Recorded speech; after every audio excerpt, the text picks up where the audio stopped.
Kui mingi organ haigestub, tähendab see seda, et rakk on kaotanud oma immuunsuse. Immuunsus, see on kaitsemehhanism. Kõrge immuunsusega rakul on see olemas. Kui mingid bakterid raku juurde satuvad, ründavad need bakterid ainult sel juhul, kui ta on kaotanud oma kaitse ehk immuunsuse. Sel juhul tungivad bakterid ja viirused rakku. Viirused ja bakterid elavad ainult raku elujõu arvel. Sellisel juhul rakk haigestub. Ja loomulikult edastatakse informatsioon organi teistele rakkudele, kus viirused ja bakterid tungivad ka teistesse rakkudesse ja seega organ haigestus. Kui tuleb välja nii, et see organ annab edasi informatsiooni oma haigusest kõikidele teistele organitele, ehk see tähendab, et ta edastab telepaatiliselt informatsiooni oma seisundi kohta, aga ka teised organid, kui nad on terved, edastavad informatsiooni oma tervisliku seisundi kohta, aidates seega haigestunud organil taastuda.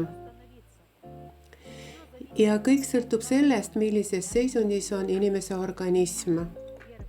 Esiteks, mu sõbrad, on vaja juua palju vett. Jooma peab head vett, mis ei sisalda raske metalle ja ebavajalikke aineid. Saunas käimine on väga kasulik. Samuti on vaja tegeleda spordiga, võimelda, teha võimlemist. Ja seda teha nii, et te korralikult läbi higistaksite, et eritluselundite süsteem saaks naha kaudu välja viia toksiine ja mürke, sest teie nahk hingab samuti. Tänu sellistele protsessidele nahk muutub prinkemaks, surnud rakud viiakse välja, sünnivad uued rakud ja te näete palju noorem välja. Ja on vaja enda eest hoolitseda, peab kindlasti puhastama seedetrakti.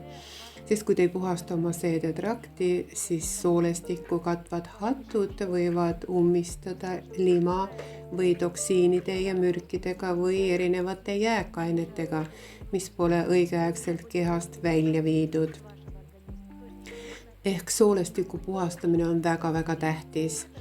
Selleks on meetodid, mis teid puhastavad ja muidugi ka toitumine. Üldse mitte süüa liha, sest see mürgitab teie organismi. Kui te asendate liha kalaga, siis te hakkate end palju paremini tundma. Teil ei teki raskustunnet kõhus ega nii-öelda käärimisprotsessi, mis teil kehas toimub. See on väga kasulik. Mu sõbrad, on vaja väga palju süüa juur- ja köögivilju, kuna just nimelt köögiviljadest saab kehavalku. Organism toodab puu- ja köögiviljadest valku uute rakkude loomiseks. Alates maikuust lülitab organismis sisse keha jaoks vajalike ainete kogumisprogramm. Ehk see tähendab, et teie keha kogub teatud aineid, mida saab seejärel oma varudest kätte ja talveperioodil kasutada. Ehk siis kuni talve alguseni ja on teie keha hõivatud kogumissüsteemiga.